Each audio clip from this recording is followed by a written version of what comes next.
Screen is visible, students?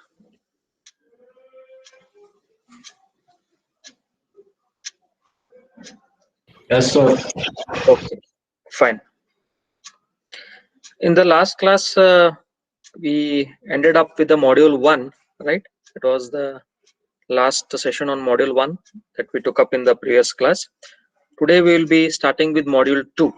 Okay, so the module 2 is developing fundamental PLC, that is fundamental PLC wiring diagrams, and the developing the ladder programs. Okay, developing fundamental PLC wiring diagrams and ladder rung diagrams.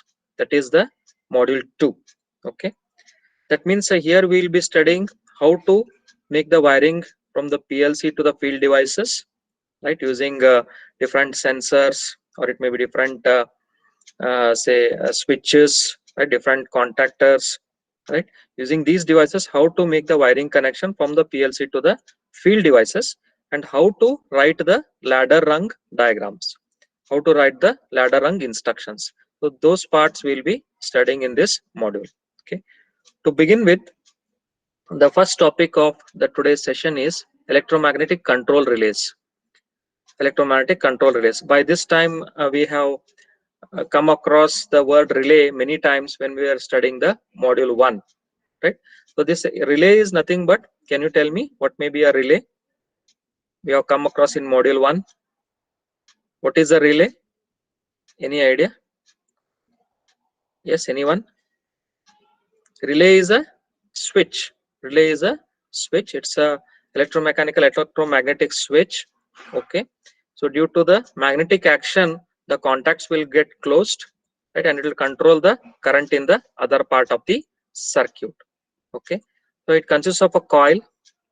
The relay consists of a coil, right, and the contacts, right, and the coil is energized, and the coil is energized when the current is passed through the coil. Due to the magnetic action, what is happening, when the current is passed through the coil, there is a magnetic field produced surrounding the coil. Okay, it becomes an electromagnet, and because of this, the contacts will become closed and the current is controlled in the other part of the circuit. It is either allowing the current to flow to the other part of the circuit, or it is either breaking the current to not to flow to the other part of the circuit. Okay, although the PLC have replaced the relay control logic, PLCs have replaced the relay control logic. Of course, they have replaced the relay control logic with the ladder rung diagrams, but still these relays are used as auxiliary devices or supporting devices to connect to the field equipments, or for connecting with the field devices, IO field devices, right? Now, auxiliary, for example, you have a computer, you are connecting an auxiliary device here, such as a printer, right, to make out for our functions, to get our jobs done, right? That is one example of a auxiliary device. Similarly, here there is a PLC, there are field devices, right? This relay is used to connect between the PLC and the field devices so as to satisfy the requirement of the user, or in order to work accordance to the requirement of the user. Okay, the programmable controller is designed to replace the physically small control relays. Of course, PLCs have replaced the relays with the ladder rung diagrams, right? Even though the relays can control the current, but still they are not able to control high currents. The relays are not able to control the high currents. They are controlling the currents in few amperes, right? With a few ampere, maybe 5 ampere or 10 ampere, small currents are being controlled by the relays. But if the high currents have to be controlled to the other part of the circuit, then we have to use some other devices. Let us see them one by one. The programmable controller is designed to replace the physically small control relays that make logic decisions, but same as that of the rung diagrams, they make logic decisions, the relays, but are not designed to handle heavy current or high voltage. The relays are not able to control high voltages or high currents. Okay, We'll see that in the next figure. In addition, an understanding of electromagnetic relay operation, we have to understand the operation of the relay, its terminologies, so that we can convert the relay diagrams into ladder rung diagrams. Okay, if you want to convert the relay diagrams to the ladder rung diagrams, then we have to study the operation of the relays. We have to know the various terminologies associated with the relays. Then it will become easier for us to convert the relay diagrams into ladder rung diagrams. An understanding of electromagnetic relay operation and terminology is important for correctly converting relay schematic diagrams to ladder logic programs. This is the circuit of an electromechanical relay or the electromagnetic relay, right? How does this work? Okay, if you are looking here, the bottom portion, this is called as the input circuit, and the top portion is the output circuit. Bottom one is the input and the upper one is the output circuit.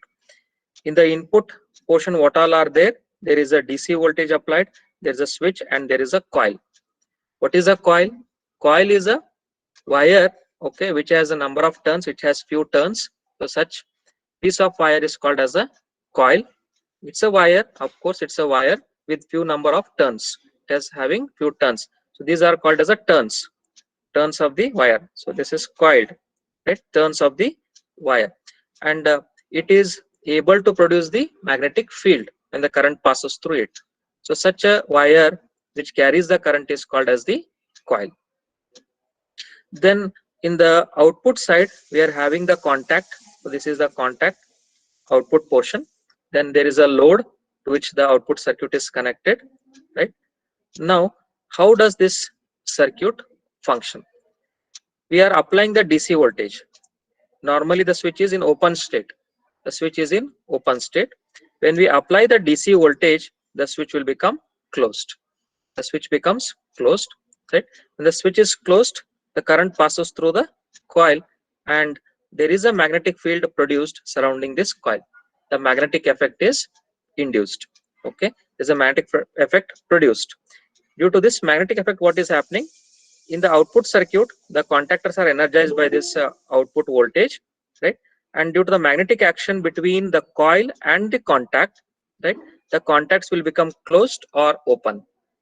Due to the magnetic field produced surrounding this coil, these contacts which are connected or the contact which is connected here, it will become closed, right? And the current flows through the load. Whichever load is connected to the output circuit, to that load, it may be the heater, it may be a transformer, right? Load may be a capacitor. Different types of loads exist. It may be any type of load. So to that load, the current will pass from the output circuit. Okay, Sir, this is okay. Sir, when we switch on the current, sir, this contact will act as a magnet or what, sir? contact. Yes, there is a magnetic action between the coil and the contact. The current is passing through the coil, okay, and even the contact is also energized. So there is a magnetic action between this coil and the contact. Of course, it is acting like a magnet, but main magnetic energy is produced surrounding the coil here, right? There is a magnetic field produced surrounding the coil due to the current passing, and this magnetic effect, and due to the contact being energized, there is a magnetic action between the two, and because of this, what is happening? The contact will become closed. There's a mutual magnetic effect. There's a mutual magnetic effect between the two. Getting the point here? This is also Yes, with sir. some magnetic field, and even the contact is also energized. So there is a mutual magnetic effect between the two, right? Because of this magnetic effect, what is happening? The contact which is there, it will become closed. Due to the magnetic field produced, the contact is becoming closed, and the circuit becomes closed in the output portion, in the output circuit, and the current flows to the load. This current, whatever is being applied, it flows to the load. Okay, follow. I hope I made your question clear. Yes, sir. Okay, fine.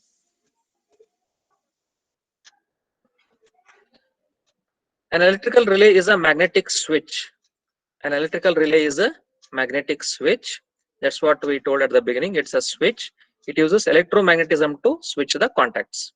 That is, when the current is passed, there is a magnetic field, and this magnetic effect is used to switch the contacts. That is, to open the contacts or to close the contacts. A relay will have one coil. Usually what is done is relay is having one coil and one contacts, right? But it may so happen that there may be one coil and many contacts. There may be one coil and many contacts. That is also possible. Relay with one coil and one contact, relay with one coil and many contacts in the output portion. Coil is in the input portion always. Contact is always there in the output portion.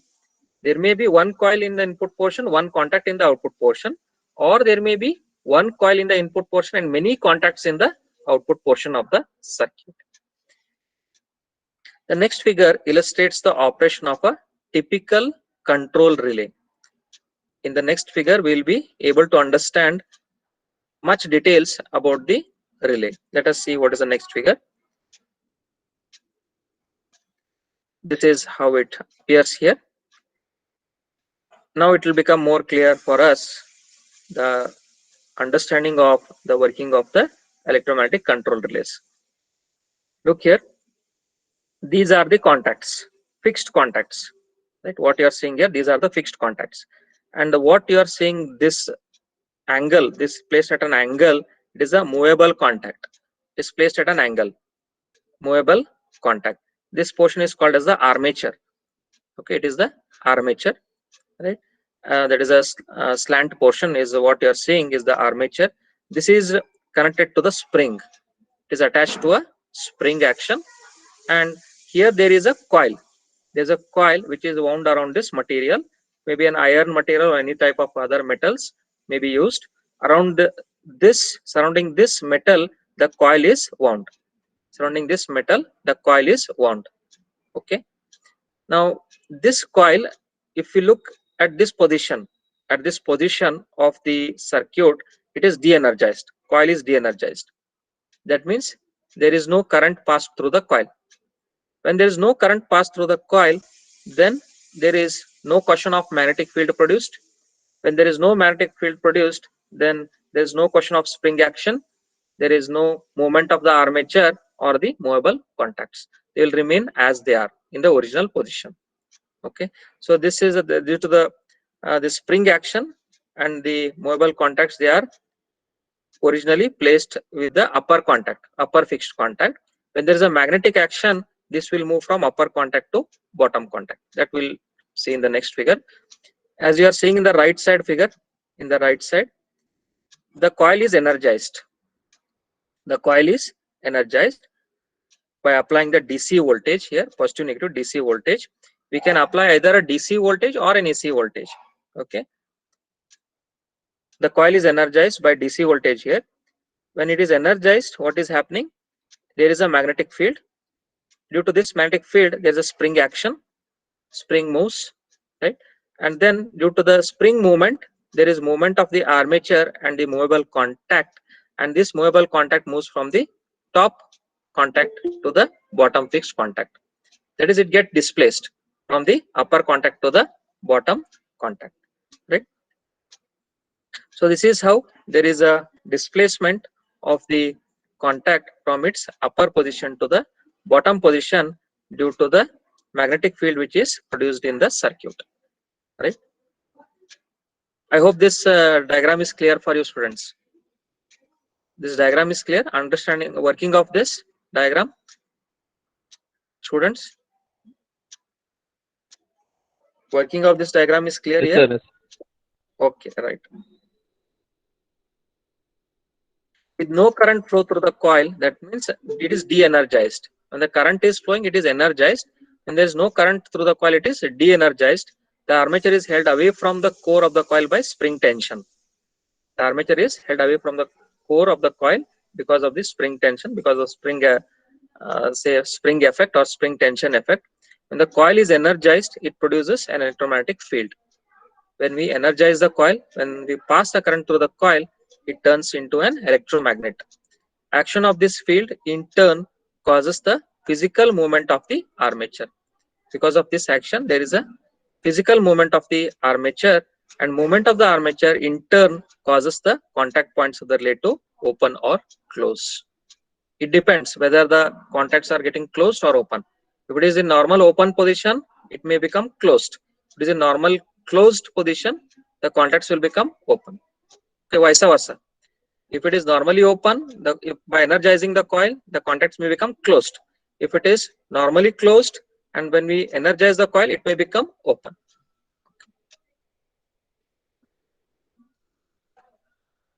There is an insulation between coil and the contacts. There is an insulation between coil and the contact. That means there is no conduction of current between the coil and the contacts when the coil is de-energized. When there is no current flowing through the coil, that there is no question of magnetic field produced, or there is insulation, or there is no conduction between the coil and the contacts. Okay. Therefore, under normal conditions, no electric circuit will exist between these. The symbol used to represent a control relay is shown in the next figure. In the next figure, we can see the symbol which is used to represent the control relay. That is, the control relay is represented like this. This is how it looks here. Control relay. This is the control relay, CR.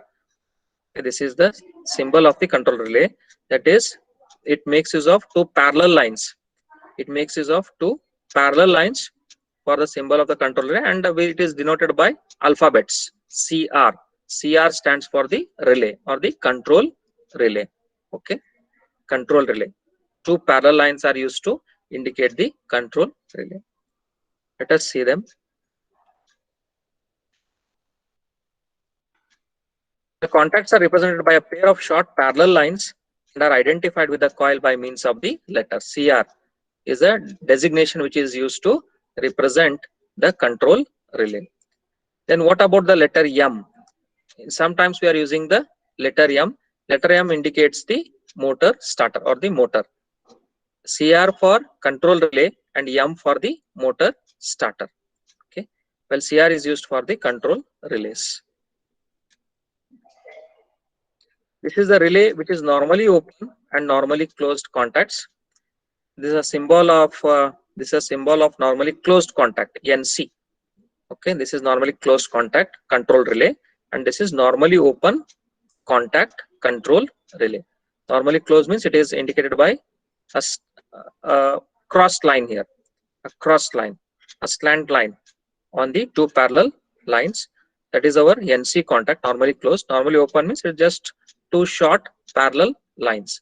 That is our normally open contact. Let us look into the working of the next figure here. Here, what we are seeing is the coil and the armature. Is there a connection between coil and the armature here in the first diagram? Is there any connection between coil and the armature in the first diagram?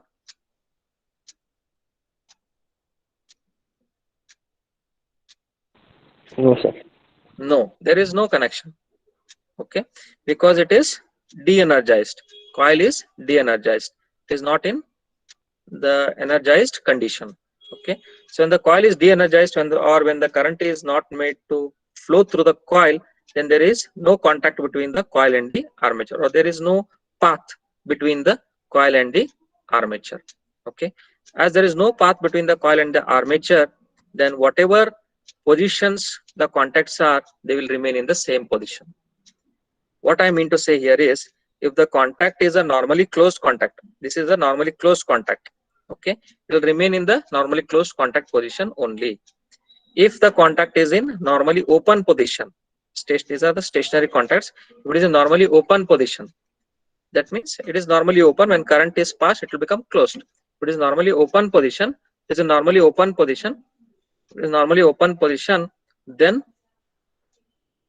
it is a normally open position. Then what will happen? It will become closed. It will become closed. Okay. So it will remain in the same positions because there is no current passing through the coil. What about in the second figure? In the second figure, we can see the coil is energized and there is a path between the armature and the coil. The path is established. Due to this path and energizing of the coil, if the coil is, or if the relay is normally closed contact relay, it will become normally open. Okay, normally sorry, it will become open state. This is normally closed. When the current is passed, it will become open. Okay, this is normally closed contact. This is normally open contact. There's a small gap here. There's a small gap, and when the coil is energized, it will become closed. So normally open contact is becoming closed. This is how they operate when the coil is being energized. Okay, it depends on whether it is originally normally closed or normally open. If it is normally closed originally, then due to current passing, it becomes open. If it is normally open initially, then due to the passing of the current, it will become closed. Okay.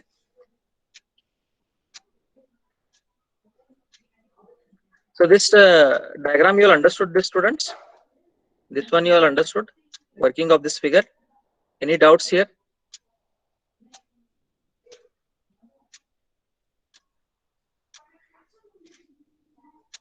Any doubts here, students? Any questions?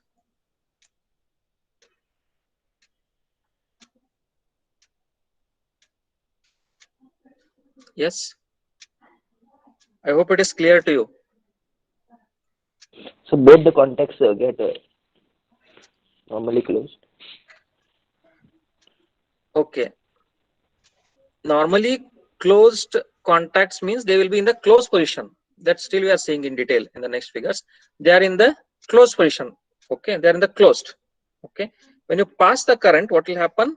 Due to the magnetic action, they are becoming open. Okay, if we look into this figure, this, let us say it is considered as normally open. This is normally open. Okay, and I pass the current, it is moving from this position, upper position, to bottom position. So this I call it as normally closed. I mean closed position. It is normally open. It is normally open. When the current is passed, it is becoming closed. Right? It is normally open. When you pass the current, it becomes closed. Right? Then normally closed means it is already initially in the closed position. When you pass the current due to magnetic action, the spring and the armature are in such a way that it will become open. The contact will become open due to the magnetic action. Okay. So this is how they work, right? Now this, suppose if we take this the reverse way. Suppose if I take this as normally closed, I'm interpreting in a opposite way. The way how we interpret, that depends. Okay, look here. The same figure I can interpret in this way also.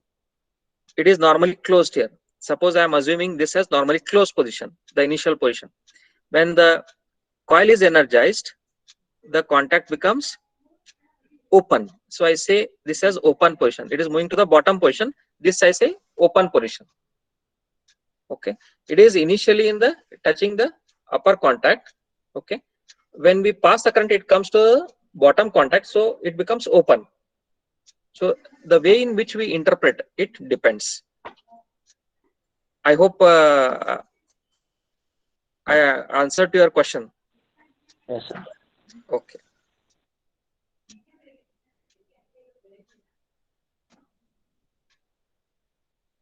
Normally open contacts are defined. The definition of NO contacts and NC contacts. Normally open contacts are denoted as NO. N stands for normally and O means open. They are defined as those contacts that are open when no current flows through the coil. Look at the definition. They are open when no current flows through the coil, but that close as soon as the coil conducts a current or is energized. That means normally open contacts are those contacts that are open when no current is flowing. When no current is flowing through the coil, they are in open state. As soon as the current passes, they come to the closed state, or the contacts become closed. What about the definition of normally closed contact, NC contacts? Normally closed contacts are closed when the coil is de-energized. That means when there is no current flowing, the normally closed contacts are in closed position. They are in closed contact. As soon as the current passes, they become open when the coil is energized. Right? Each contact is usually drawn as it would appear with the coil de-energized. Now here they have shown with the coil de-energized initially, right? So it is shown as if it is de-energized. Then later when the coil is energized, what happens to the contacts? That is shown in the next figure.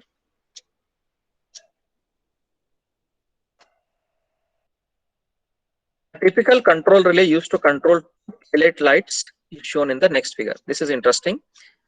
A control relay is used to control two pilot lights, two indicator lights. Okay, let us see how it does this. Here we are having the switch, and this is our control relay. This is the control relay. Okay, so here we are seeing two diagrams. Let us take up each one of these one after another.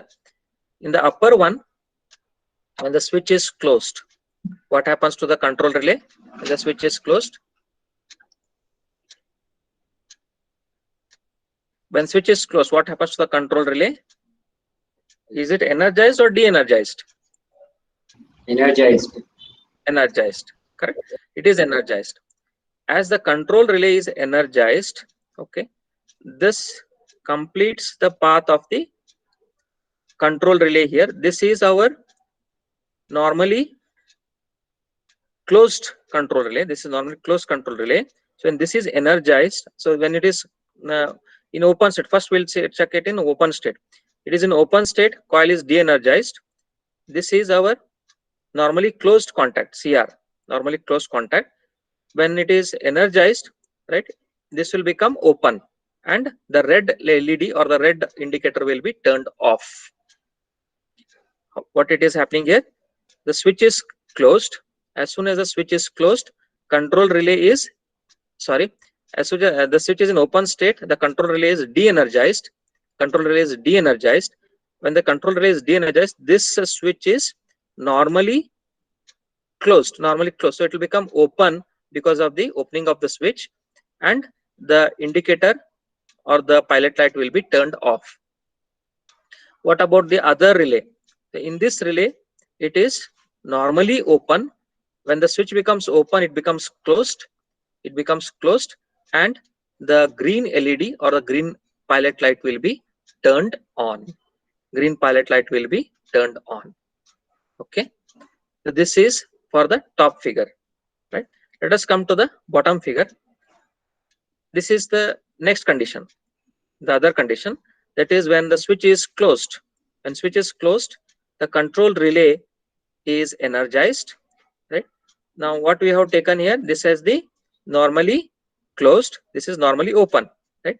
This is normally open. So when the switch, when this is closed, it will become closed condition and the red indicator will be turned on. This is normally closed. When it is energized, control is energized, it will become open and the green LED will be turned off. It's very simple. I'll explain once again. For the upper figure, for the upper line figure, indicates normally closed, no?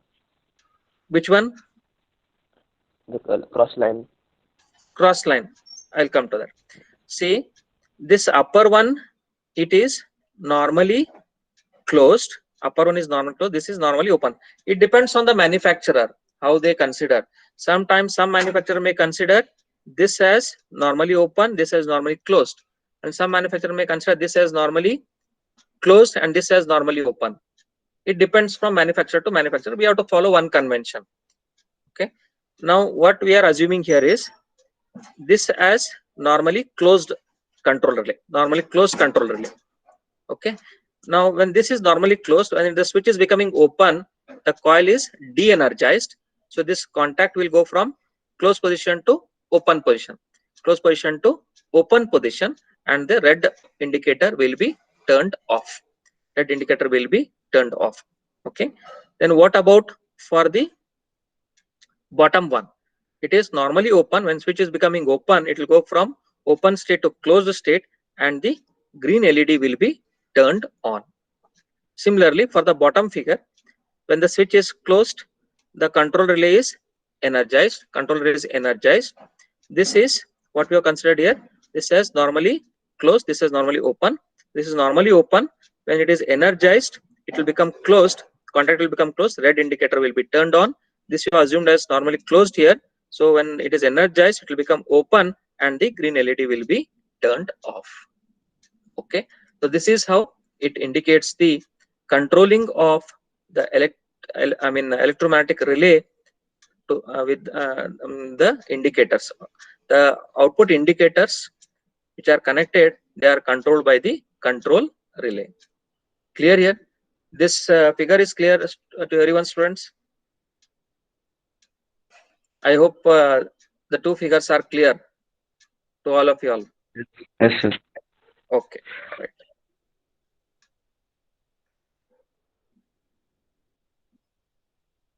The same is explained in the sentences here. Sir, if the logic is changed, then it can interchange, no? Yes, definitely. It will interchange. If you are, say, taking this as normally, normally open. Okay.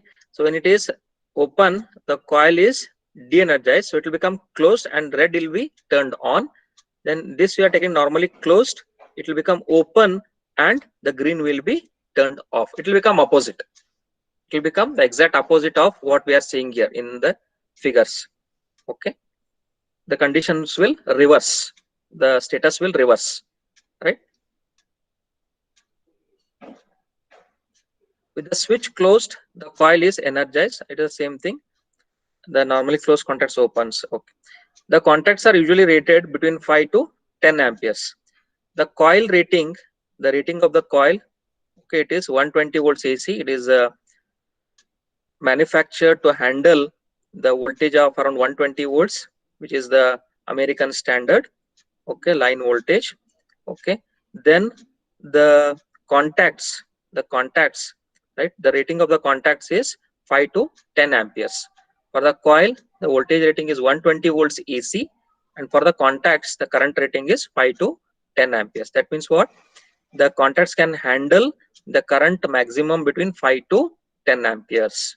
Okay, that is the meaning of the rating of the contacts is 5 to 10 amperes.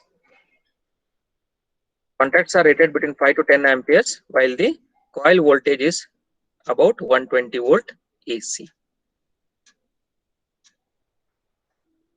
So this is about the electromagnetic control relay, students. In examination, if the question is asked on the explain about the working of electromagnetic control relays, then you have to start from the basic definition. Okay, basic definition of relay. What is a relay, right? Then these figures, right? Draw these figures, right? And then this one, which indicates the action of the electromagnetic control relay. In short, we can explain. If the description is more, see the marks and write. Always your answer should be judged based on the marks. If the same question is asked for more marks, right, you have to expand your answers. If the same question is asked for less marks, you have to shorten your answers. See the marks and write your answers. Okay. If the question is asked for say 8 marks or 9 marks, then you have to expand your answers. Your point should be more. Your point should be more. All the descriptions, almost all the descriptions should be covered, including the figures, all the figures, right? Then if the same question is asked for lesser marks, you have to reduce your answer. You have to shorten your answer. If it is asked say for 5 marks or 6 marks for short notes, then you have to write only the points. Okay, for 4 marks or 5 or 6 marks, if it is asked, then you have to write in points, not necessary to draw the all the figures. You can draw 1 or 2 figures and you can write in brief. Okay, so that's how you have to judge how to answer to the questions based on the marks that is allotted to the question. On that basis, you have to judge how much answer I have to write for that question. Okay.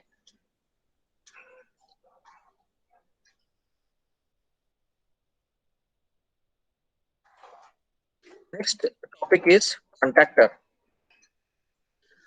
As I told in the beginning, the relays can handle small currents, few ampere currents.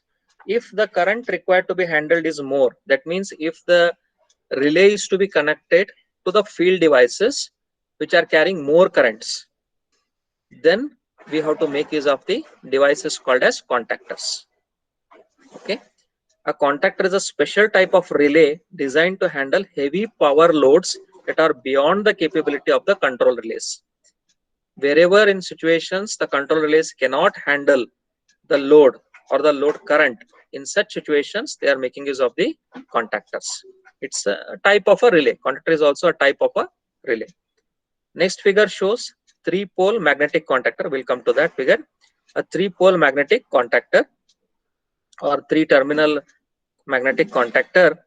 Unlike relays, contactors are designed to make and break higher powered circuits without being damaged.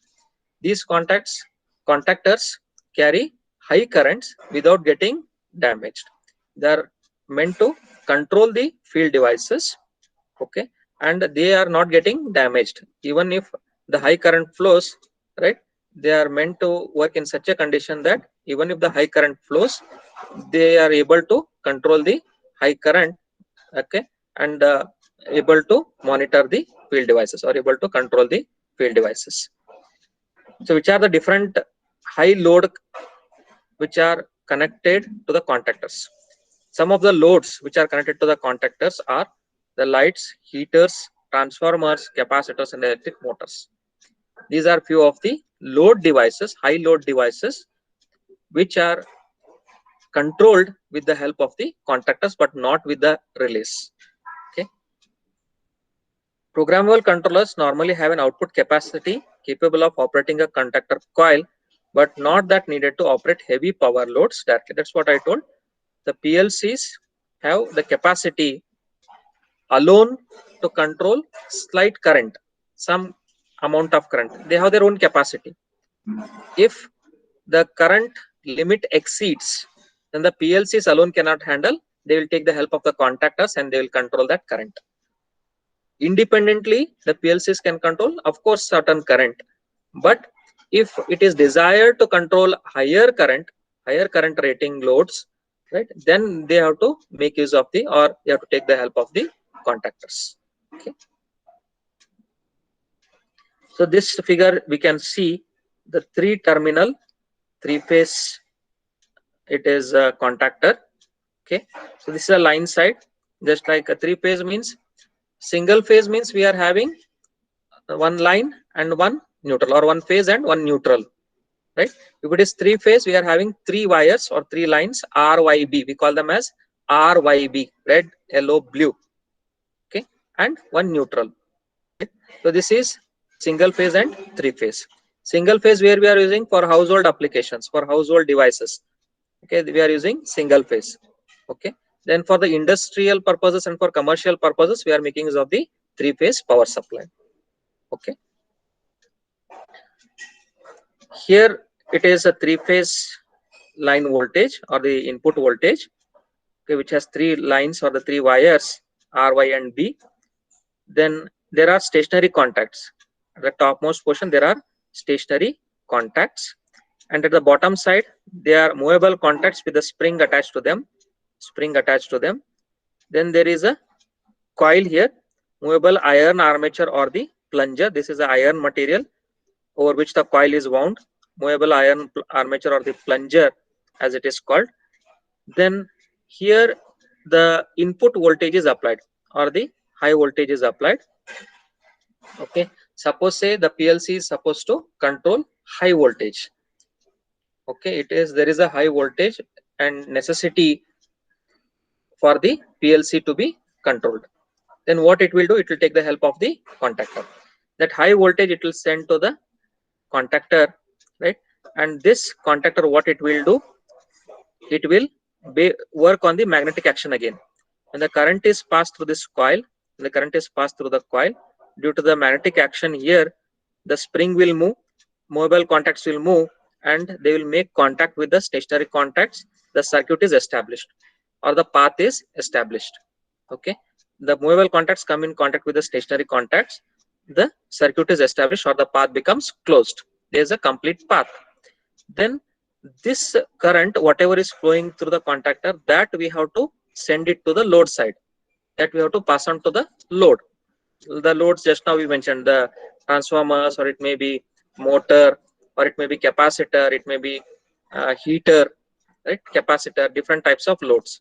Okay, if you are connecting some loads here to the other side, here if you are connecting some loads, then this contact is also closed due to the magnetic action later after some time, and then whatever current is being supplied to the line side, the same is being sent to the load, and that is how the contactor controls the load based on the electromagnetic action. Again, it is based on the electromagnetic action, where to the passing of the current, the coil is getting energized, and the magnetic field produced moves these movable contacts towards the stationary contacts. Both are getting closed. The stationary movable contact comes in contact with the stationary contact. Okay, so when both are getting close to each other, when they become contacts, when the contacts become closed, then there's a path formed. This path will lead to transfer of the current from the contactor to the load, or to the load side. The load side, we have connected different loads. There may be any different types of loads which may be connected. To that load, high current is passed. Like this, it is able to monitor, the PLC is able to control the high current with the help of contactors. Okay. In the bottom figure, this is the wiring symbol, students. Here we have the coil. So this is our coil, it is getting energized, and this is our line side, RYB, and the load side, right? Load side, the contacts are getting closed, and the supply, whatever is being applied to the line side, that is transferred to the load side. That is transferred to the load side due to the magnetic action of the coil. Okay. This figure is clear to you all, students? Here, did you all understand this figure? Yes, students, I hope the working of this figure is clear to you all. Sir, can you explain again once more briefly? Yes, I will explain. Not clear. Yes, okay, sure. See here, this is three-phase line. What is incoming line? Okay, R, Y, and B. That is three-phase. If it is only phase and neutral, if there are only two lines, okay, one is phase line, another is neutral, then we call it as single phase. Okay, single phase is say 230 volts. Okay, if it is three phase, the voltage is high, right? It is around how much? 415 to 430 volts, correct? So high voltage is there, which is incoming, which is of three phase, and this three phase voltage is applied to the terminals, input terminal. These are the three input terminals, this, and this. Okay, it is applied here, right? Then due to this coil being energized inside, this coil is energized, right? And due to this coil energized, what is happening is, the moment there is a movable contact which is connected to the stationary contact, and the coil being energized, right? Because of this coil energized, then whatever incoming line is there, the current is there, that should be transferred to the load side. At the load side, here to this terminal, we have connected some load. It may be motor, it may be say our heater, okay, or it may be a capacitor, it may be transformer. Any load we have connected, some load we have connected to the load side here, this side, some load we have connected. Okay, so due to the closing of the contacts here, what is happening? Due to the closing of the contacts, due to energizing of this coil, right, and whatever input voltage is being applied, that is being transferred due to the closing of the load side contacts. So these load side contacts, whatever are connected here, so this will also become closed, the mobile contact with the stationary contact, right? And whatever the line voltage is applied, the high voltage, that is transferred from the input to the output, from the input to the output. And at the output, we have connected the load, that is our different devices. So whatever the input voltage is coming, that is transferred to the load side, and we are able to control the various loads that are connected here to this load terminal. Okay, so this is how it functions in order to control the different load devices, right? We are making use of the contactor because the current rating, or the current input current, or the input voltage is high, and it is not handled by the PLC alone. It is not possible for the PLC to handle the high current or the high voltage. Hence, it takes help of the contactor, and with the contactor help, it is possible to control the field devices. So this voltage that is coming from the PLC. It is applied here, okay, and then it is able to control the field device that is connected to the load side here, to the load side. Okay.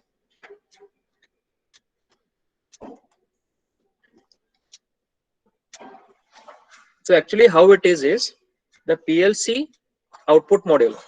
PLC output module, it sends the current to the coil terminals of the contactor.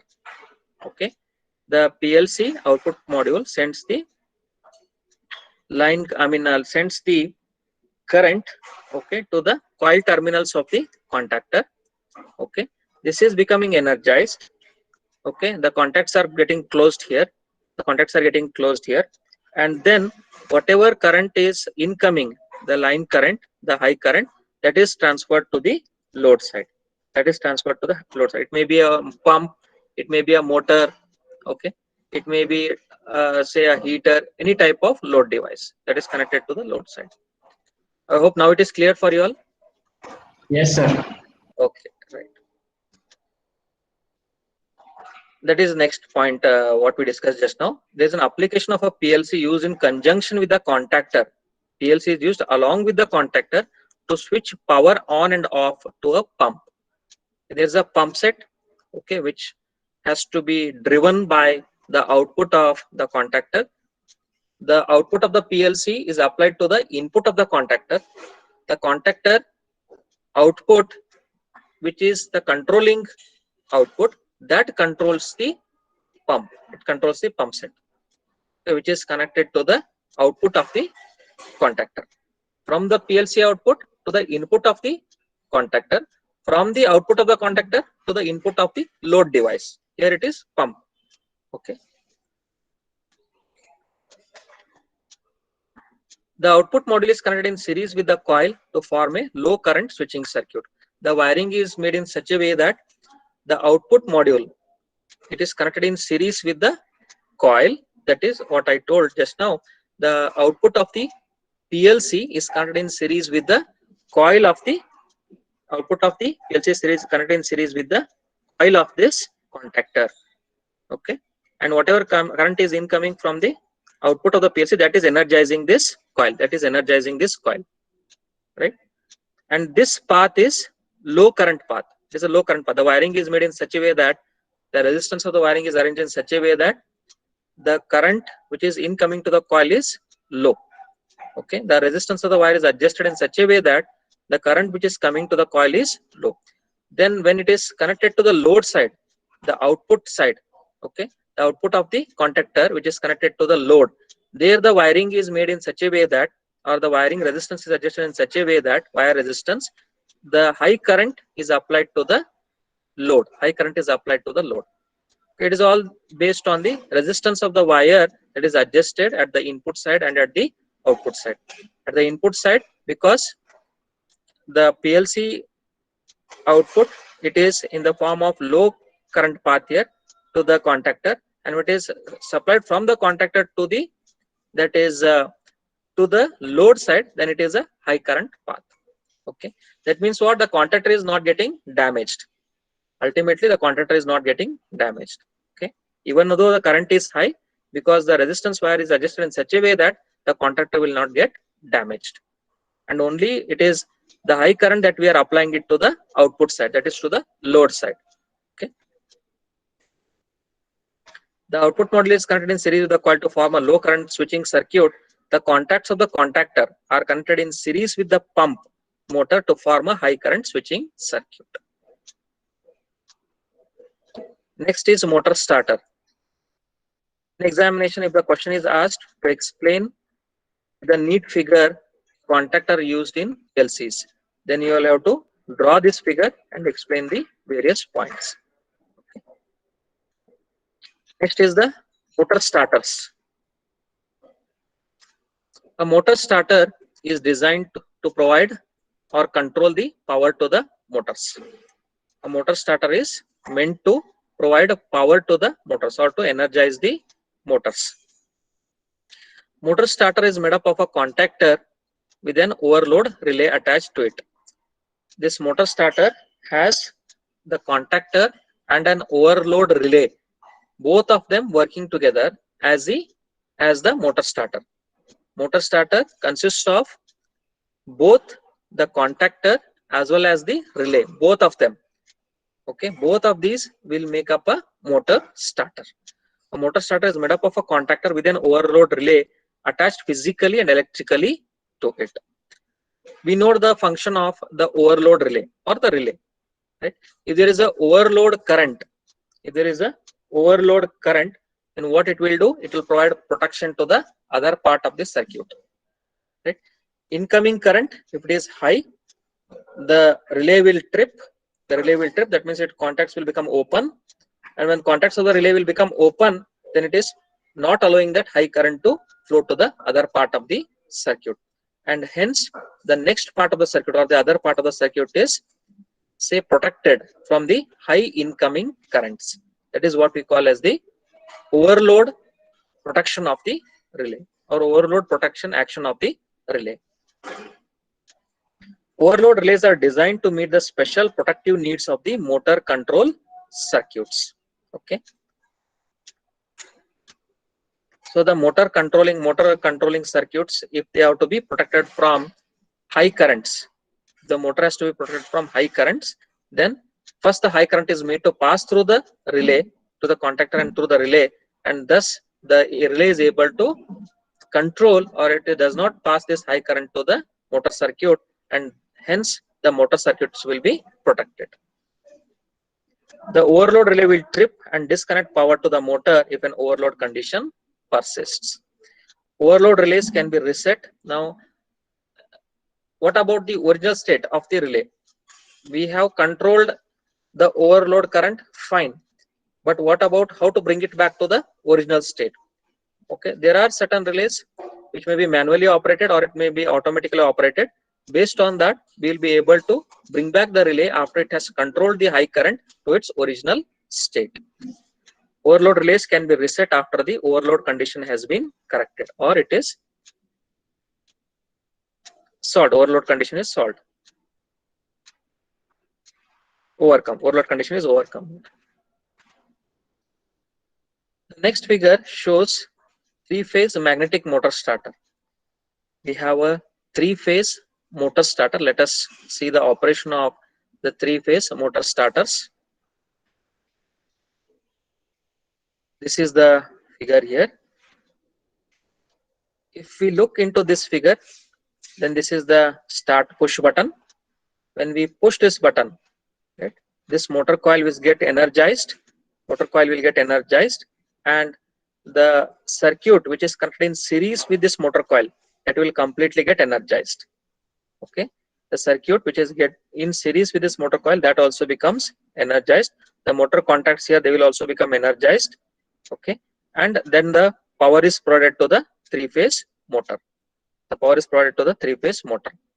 Okay, so this is the input side. It is low current control circuit. The wire is being resistance is being arranged in such a way that there is a low current path, and at the output side the resistance of the wire is arranged in such a way that it is meant to provide the high current power to the three-phase motor. Okay, then this portion, the parallel branch. Okay, when the start button is released, a small current flows through this. Then there will be a small current which is flowing through this motor contact also when the start button is being released. Okay, of course it is not meant to control the motor, but when the start button is released, there may be some small amount of current which may be still flowing through the motor, so that is being controlled by this parallel branch, the small current flowing through this parallel branch. Okay, but at the beginning when the start button is closed, it is completely because of this branch, the forward branch. Okay, from the start button through the motor coil, okay, and through this overload relay, it is called as overload relay. This is our motor coil. This is overload relay what we are having. Okay, overload relay, and then that is OL for the protection of the high currents. Then here they have the motor contacts. These are called as contacts. Okay, if there are two parallel lines here, it is a contact. If it's a circular portion like this, then it is a coil. Okay, then from the motor contact, it is passing through the overload relays, which is providing protection against high currents. And after this, it is being applied to the 3 windings of the 3-phase motor, or to the input of the 3-phase motor. Right? All of you know what is a motor, is it not, students? How do you define a motor? What is a motor? You have studied in basic electrical in your first year. How do you define a motor? What type of device is a motor? What does it do? Yes, please. What is the function of the motor?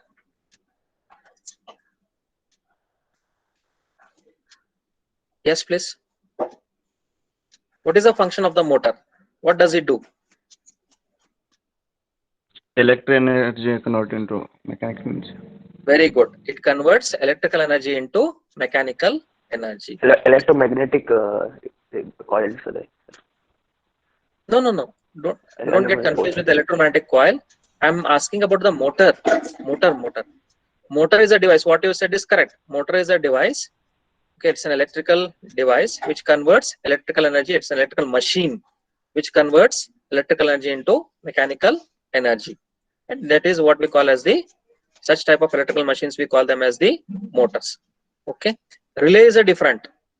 Electromagnetic relay action is different. Okay, motor is different. It's a machine. Yes, sir. Okay, motor is a machine, right? Whereas relay is a device. Relay is a device.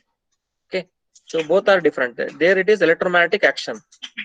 Okay, in motor it is a different concept, converting from electrical energy into mechanical energy due to the armature, due to slot. Okay, due to the magnetic action linking between the armature slots, right, and the stator and the rotor. Okay, what will happen? There is a magnetic action, and then due to the magnetic action, the rotor will start to rotate. Correct? That is the action of the motor. Correct? Here, what is happening in the relay? The coil, the current is passed through the coil. There is a magnetic field produced, and due to this magnetic field produced, what is happening? The contacts are getting closed or open. So this is how the difference is in the function of the, that is the relay and the motor. Hope this point is clear to you. Yes, please. Yes, sir. Students, okay.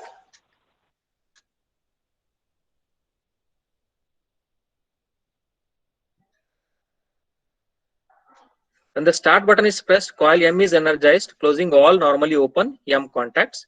The M contacts in series with the motor close to complete the current path to the motor. Okay. These contacts are part of the power circuit and must be designed to handle the full load current of the motor. What is meant by full load current of the motor? The maximum current that the motor can handle, the maximum current that the motor can withstand, okay, under certain conditions, that is called as the full load current of the motor. When you have connected certain motor, right, then how much current it can withstand, okay, that is called as the full load current of the motor. Okay, so the contacts must be designed in such a way that they are able to handle the full load current of the motor. Control contact M across start button closes to seal in the coil circuit when the start button is released. That's what it is. The control contact M, it closes to seal in the coil circuit. That means it passes certain small amount of current. That is in the next point. This contact is part of the control circuit, and it is only required to handle the small amount of current needed to energize the coil. So this contact, which is parallel branch, this is M. This M contact, which is in parallel branch, it is meant to handle small currents required to energize the coil. Okay, but if it's a larger current, then it has to pass through the push button, then through the motor, then through the overload relays, right? Through the motor contacts, through the OL, that is overload relays, and then to the 3-phase motor. Okay, so this is here overload contacts. Here it is a coil. Correct? That is the difference. Overload contact here. This is the overload coil. Contacts is at the input side, coil is at the output side. Okay.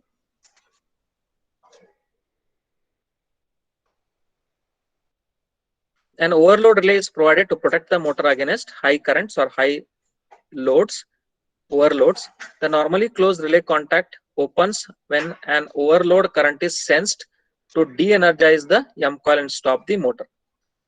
That is the same concept. The normally closed relay contact OL, it opens when there is a excess current. When there is more current flowing here in this path, this normally closed OL contact will become open, and then it will see that input current, high current, does not reach to the other part of the circuit. Okay, it does not reach to the other part of the circuit. Okay, and hence it is providing protection to the motor.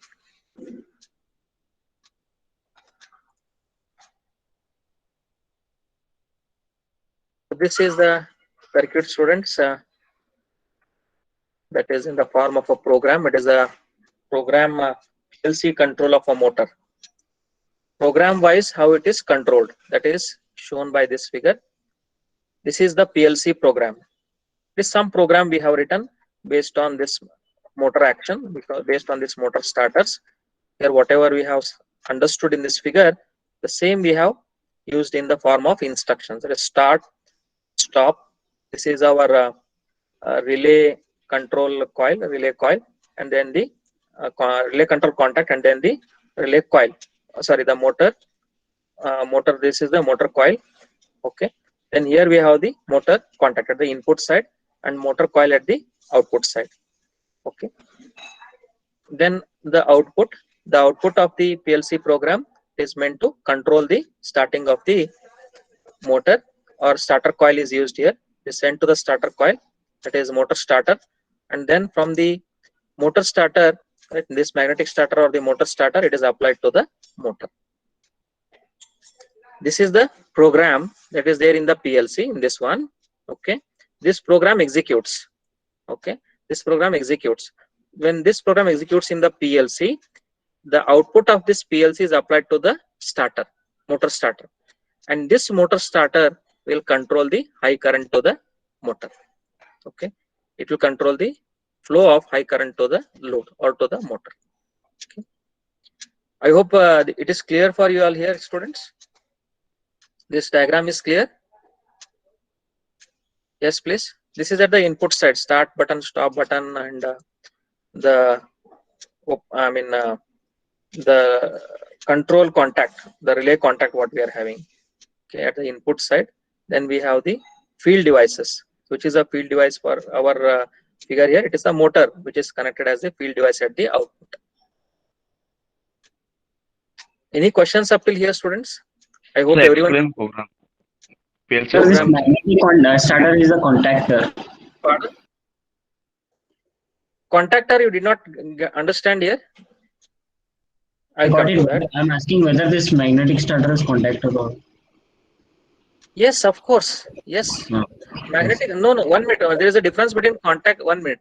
See, what is a motor starter? Motor starter is made up of contactor and the overload relay. Okay. So it is consisting of both your motor, your contactor and the overload relay. Right. So this is nothing but your in this magnetic starter there is both. It consists of your, that is a contactor and both the overload relay. It consists of both of them, and hence this magnetic starter what you are seeing here is a motor starter. Of course, it's a motor starter. You are right. It's a motor starter. Okay. It consists of the overload relay and also the contactor. It's a combination of both the contactor and the overload relay. Okay. I hope it is clear to you, students here. Yes. Yes, please. Yes. I hope I answered your question. Yes. Clear. Okay. And you are asking about the PLC program. Okay. So this is the start. Okay. This is start. This is as good as here. This start. Right. Then we have the motor contact here. Motor contact, which is meant to pass small amount of current. Small amount of current. So that is our parallel branch here. Okay. Then this is stop. Stop means here.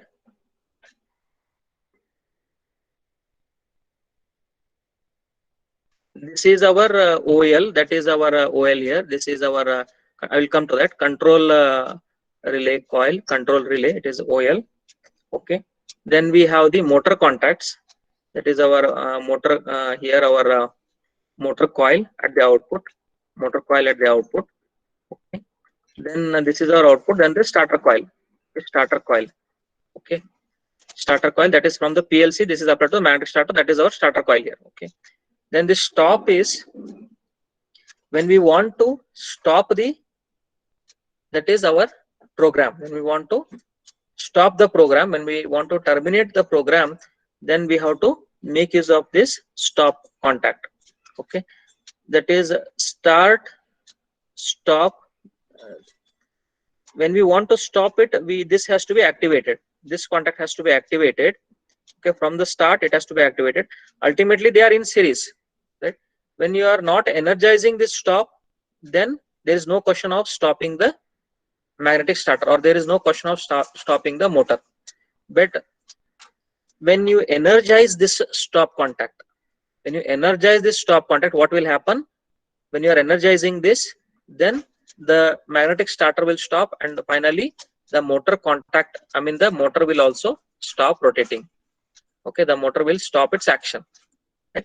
That means whatever this stop contact is connected here, this is meant to either whether it is in energized, we have to see whether it is in energized state or in de-energized state. If it is in energized state, then it will definitely stop the motor action and the magnetic starter. But if it is in de-energized state, if you bring this stop instruction, if we deactivate this, if you are not executing this stop instruction, then the motor will not stop, it will be in the continuously running mode only, it will be in run mode. Okay, so I hope I reached you students the programming part. Was it understood? Yes, sir. Okay, fine. Manually operated switches. So this is all about the motor starters here, students. Okay, that is it may be asked for about 8 or 10 marks in examination to explain about the motor starters, or write a note on the motor starters. Okay, cover all these points what all we have discussed till now. To define what is a motor starter, right? What all it consists of? It consists of a contactor and the overload relay, and then the overload relay protects the motor with the for the excess current. And then explain about this diagram. Considering this diagram, explain how it works to provide the starting of the three-phase motor.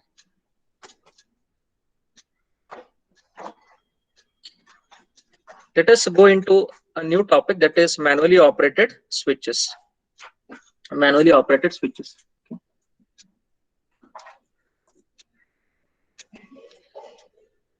The name itself indicates manually operated switches. That means these switches are operated by hand. They are hand operated.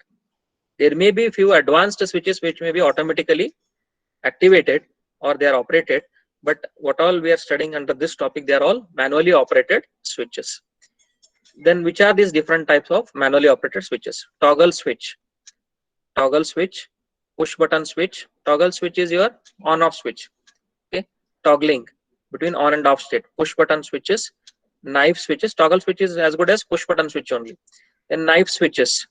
Knife switches is, it consists of, if you have done the lab in your basic electrical in your first year, if you have done that, then there is a equipment called as a knife switch. There's a device called as a knife switch.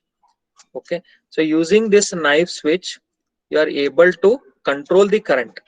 Okay, there is a knife like portion. There's a knife like portion.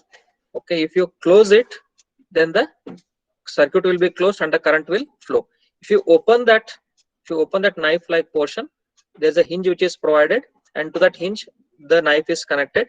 If it is closed, the current will flow. If it is open, there is no current flowing, and then the current is not reaching the other part of the circuit, which all you want to control. Okay, so this is a knife switch, how it, or what is a knife switch or how it works. And selector switches. Selector switches, as I told in one of the classes, it is a rotary switch. It is a rotary switch. It is as good as your other switches only, normal switches, but it has different positions. Rotating switch, it's a rotating switch. It has a knob for rotation, different positions. Okay, let us look into the details of these. Push button switches are the most common form of manual control. Push button switches, what we have in our houses, they are all push button switches. Okay, on off switches, toggle switches. A push button operates by opening or closing contacts when pressed. When you press the switch, either the contact will open or it will become closed. Okay, here when you are pressing the switch, it will be, contact is getting closed, and then there is a path which is formed. Therefore, the current flows to the different load devices. Okay, the different load devices in our house may be bulb, tube light, okay, or it may be any other equipments. A push button operates by opening or closing contacts when pressed. The next figure shows commonly used types of push button switches, which include the normally open push button, NO push button. Normally open is if it is normally in the open position. When we press it, it will become closed, which makes a circuit when it is pressed and returns to its open position when the button is released. Normally closed push button, which opens the circuit, it is the opposite as that of the NO push button. Normally closed push button, which opens the circuit when it is pressed, and returns to the closed position when the button is released. Normally it is closed. When you press it, it will become open. The contact will become open. Next one, break before make push button. Break before make push button. There are two types of contact here. The top section contacts are normally closed and bottom section contacts are normally open, as you can see in this figure. Here you can see break and make type of contact. Upper contacts are normally closed and bottom contacts are normally open. When you press it, right, the upper contacts which are closed will become normally open before the bottom contacts become closed. When you press this, the upper contacts become open before the bottom contacts become closed. That is how this break make contacts will work. Okay. This is normally open, normally closed contact. Normally it is open. When you are pressing it, it will become closed. Normally closed, it is already in closed position. When you are pressing it, it will become released or it will become open. When the button is pressed, that is before make push button, when the button is pressed, the top contacts open before the bottom contacts are closed.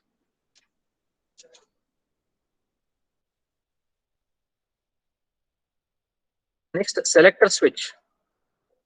Selector switch is another different commonly used manually operated switch. The difference between push button and selector switch. Push button is manually operated, just on off. Okay, the selector switch is rotary switch. That is the way in which they operate. That is the difference between push button and selector switch. A selector switch operator is rotated.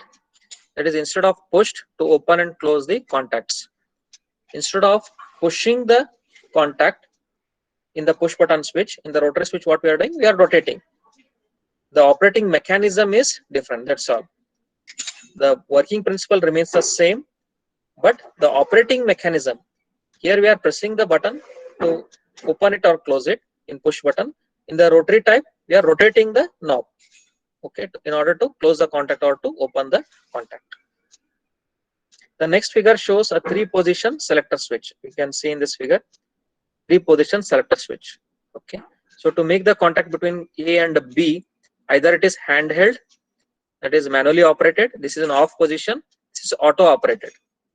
Okay, auto operated means it operates automatically. When the current is passed to the input, it automatically closes. Here what we are doing, we are manually operating. We are doing it on our own.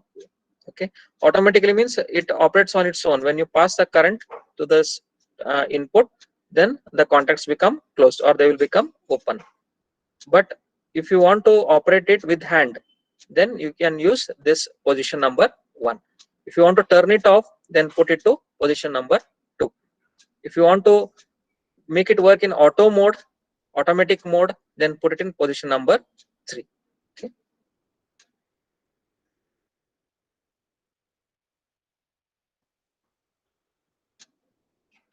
Switch positions are established by turning the operator knob left or right.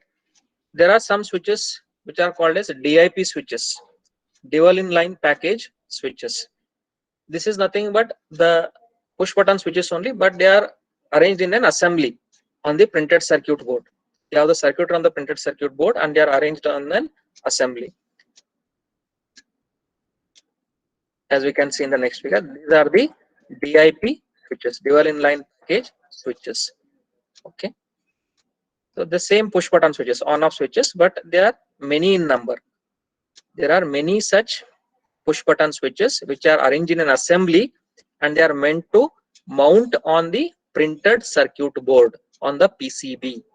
Printed circuit board is your electronic board, okay, where you can mount different components. You can place the resistor and you can solder it. Okay, what all these electronic devices, gadgets are coming, they are all inside consist of PCBs, okay, printed circuit board. Your radios, your television, right? Okay, all they come with the PCB inside. There is a printed circuit board. On that printed circuit board, your complete circuit will be there.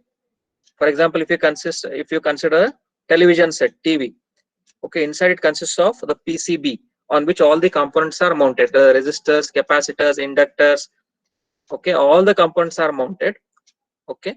Then the circuit, whatever is supposed to be made, that is done on this PCB only, right? And this PCB works as if it is a complete circuit. The different components are soldered, correct?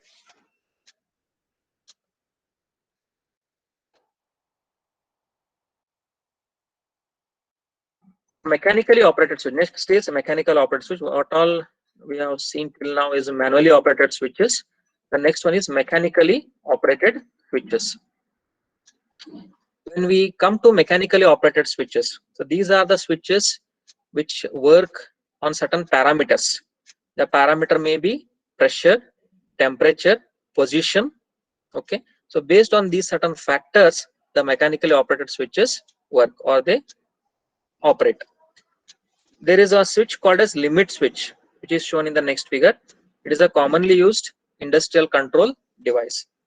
So as you can see, this is the mechanically operated limit switch symbol. This is normally open limit switch. So if this is the symbol, then it means it is a limit switch. You will have to remember these symbols, okay. They may be used in our other modules, in our next modules what we will be going to studying, okay. So there, if these symbols come across, then one should be able to identify what type of the switch it is, whether it is a push button switch, whether it is a control relay, whether it is a contact, or whether it is an open limit switch, whether it is a temperature switch, or whether it is a pressure switch. One should be able to identify the type of the switch there, okay.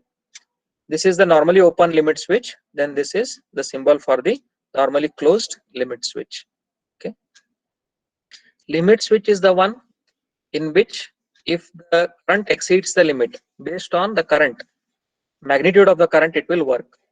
If the current is in the required range, okay, it may operate.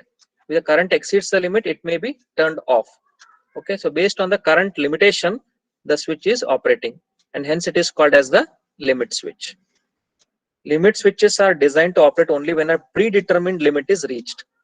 When the limit of the current reaches to a certain level, they operate within that limit. If it is beyond that limit, they don't operate. And they are usually actuated by contact with an object such as a cam. Just like how your cranes are meant to pick the different objects, is it not? You've seen the cranes, right? Similarly, there is a cam and the crane arrangement, which is connected to these devices, limit switches, and with the help of this cam and crane arrangement, they are able to operate. And if the current exceeds the limit, they will not be able to control the other devices which are connected to this cam and crane arrangement, okay. If it is within the range, then with the cam arrangement, it is able to control the different devices, otherwise no. These devices takes the place of human operators. Of course, they are replacing the human operators. They are often used in the control circuits of machine processes. The applications of limit switch is that it is used to start the motor, or it is used to stop the motors. For different applications of the motor, the limit switches are employed.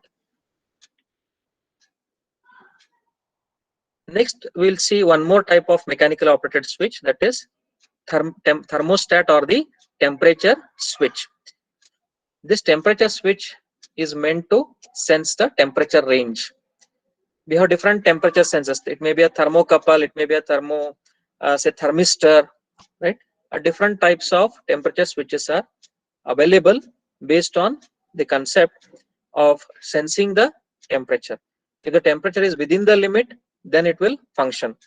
Okay, if the temperature goes beyond the limit, the switch will not function. Okay, although there are many types available, they are all actuated by some specific environmental temperature changes.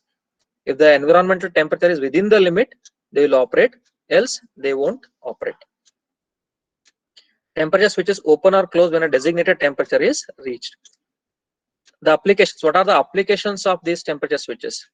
They are meant to be used in devices where desired temperature range is required, maybe of the gases or liquids or solids in industry, where it is required that these different materials, okay, medium such as air medium or gaseous medium, liquid, solid medium, they are meant to be maintained at a temperature range. For such mediums, for such applications, the temperature switch is being used. Then the next one is the pressure switch. One more type of mechanically operated switch is a pressure switch, which is for controlling the pressures of liquids and gases. This is a temperature switch, normally open contact, normally closed contact. In our first module, we have come across this, is it not? When we are studying the mixer problem, there we have come across this temperature switch and pressure switch. Right? These symbols we use there. Temperature switch, normally open contact, and this is normally closed contact. This is how the temperature switch symbol is. This is the symbol for the pressure switch. This is how it looks like, symbol of the pressure switch. No contact, there is normally open contact, normally closed contact pressure switch. So these pressure switches, they operate on the pneumatic operation or the hydraulic operation. That is, they are based on the air sensing or they are based on the liquid sensing.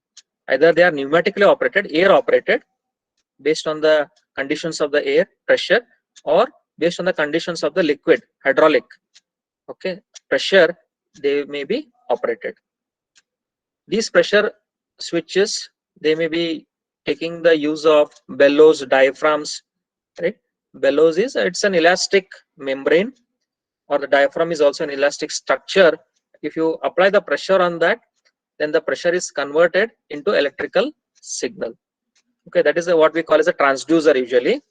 Okay, it's an elastic, just try to remember here, bellow or the diaphragm means it is an elastic member, it is an elastic device, elastic member or a structure, wherein when we apply the pressure to that, then that will elongate, the bellows will elongate, or the diaphragm will, it So will the change. bellows have other chemical in them to operate with the temperature, correct? Yes, correct, you are right. Based on the temperature, they may be having different chemicals, of course. Depends on the temperature also, industrially, correct, you are right, 100%. Okay, any other doubts you are having, Inoj? No, sir. Okay. Bellows or a diaphragm presses up against a small micro switch and it causes it to open or close. That means the bellows operate when you are applying the pressure, that senses first, and based on if the pressure is within the limit conditions, within the range, then the switch will operate. Otherwise, the pressure switch will not operate. The next one is the level switches. They are the level switches. What is a level switch? Can you tell me, students? Level switch, what does it do? It senses the level of the liquid in the vessel or level of liquid in the tank and provides the information how much is the liquid level, okay, in terms of centimeters or meters. They are also used to open or close piping solenoid valves to control the fluids. Level switches are used to control. Solenoid is also one type of a valve, okay, which is based on the electromagnetic action. It is also based on the magnetic action, right? And the level switches, they are meant to open or close solenoid valves so as to further control the fluid flow in the industries. This is the symbol of the float type level switch. Okay, this is the float. Just like how we have the ball valve, right, in our tanks, in our overhead tanks, in our houses, we have ball valves, right? So what does that ball valve do? When the tank reaches a particular level, okay, it will activate the valve and it closes the valve position so that the further incoming of the water is restricted. The further incoming of the water is halted, is stopped. Yes or no? That is how our overhead ball valves work. So it is nothing but as good as the ball valve only, float type level switch. This is the symbol of normally open contact of the float type level switch, and this is normally closed contact of the float type level switch. The float switch which is shown in the figure is a type of a level switch. What does it do is, when the level reaches a particular limit, this float will take upside down. Okay, it will take turn upside down and it will stop the contacts. It will stop the valve position. Valve. It will stop the valve. It will close the valve, and that's how it avoids the incoming of the fluid further. Okay, incoming fluid flow further in the tank is avoided, or it is stopped with the upside down turn of this float level switch or level switch. Okay, when it turns upside down, the valve position is closed, and hence the incoming flow of the fluid inside the tank is avoided. Okay, in today's class, students, we have covered around 4 to 5 topics, starting from the electromagnetic control relays. That was our first topic. Okay, then we have seen the various points about the electromagnetic control relays, and later we took up the contactor, and we have explained the various points by considering the figure of contactor, PLC, application of the PLC used in conjunction with the contactor. We also discussed about that, to turn on and off of the pump. Then motor starter is meant to provide power to the motors. It is a combination of contactor and the overload relay. Both together make up the motor starters. Then few points on motor starters, considering its associated figures. And we have later moved on to manually operated switches. We have discussed what are push button switches, okay, selector switches, make and break switch, break before make, push button switch. Then there are various symbols. This is a symbol of the manually operated switches. Okay, break, make, switch. Later some other DIP switches. Then selector switch, it's a rotary switch symbol. It has 3 positions, rotary switch. DIP switch, which is an assembly of push button switches. Then mechanically operated switches, we have started with the limit switch. This is the symbol of the mechanically operated limit switch. Then temperature switches, temperature switch symbol, normally open, normally closed contact, pressure switch symbol. Okay, then later we also explained about the level switches, considering the float type level switch. It's normally open contact and normally closed contact. Okay, so any doubts here, students? Anything you want to ask? Any questions here? Yes, please. I hope everyone understood the today's discussion. Raghavendra,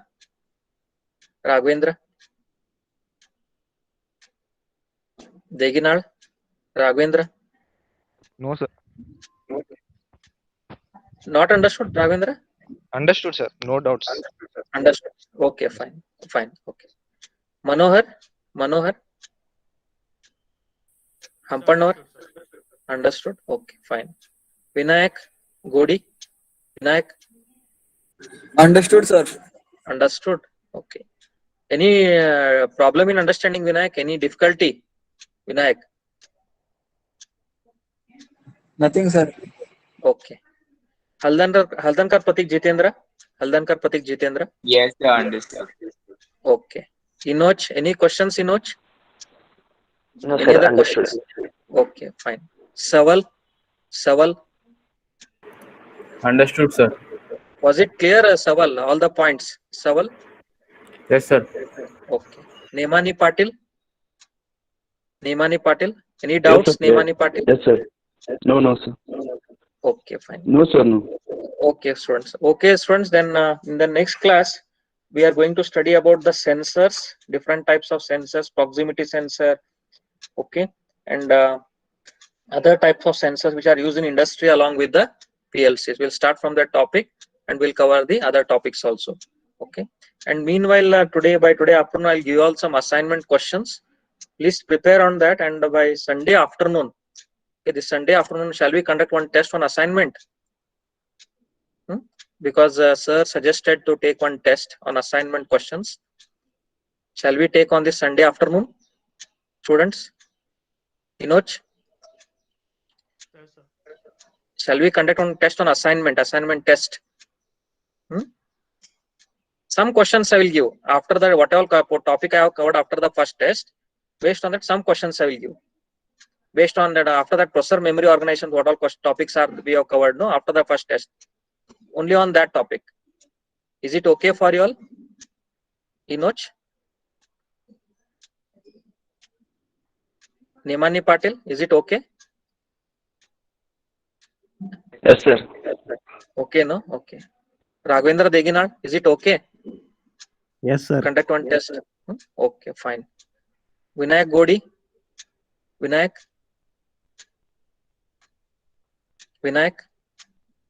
Manohar? Yes, sir. Okay. Manohar? Okay, sir. It's okay, no? But I will mention the timing. We'll keep Sunday afternoon. We'll keep. Okay, Sunday afternoon we'll keep, so that you'll get some time for preparation, right? And then only on few questions, what all we have covered after the processor memory organization, what all we have covered in the first module, remaining module, and what all we have covered in today's module. Okay. Okay, students. Then thank you.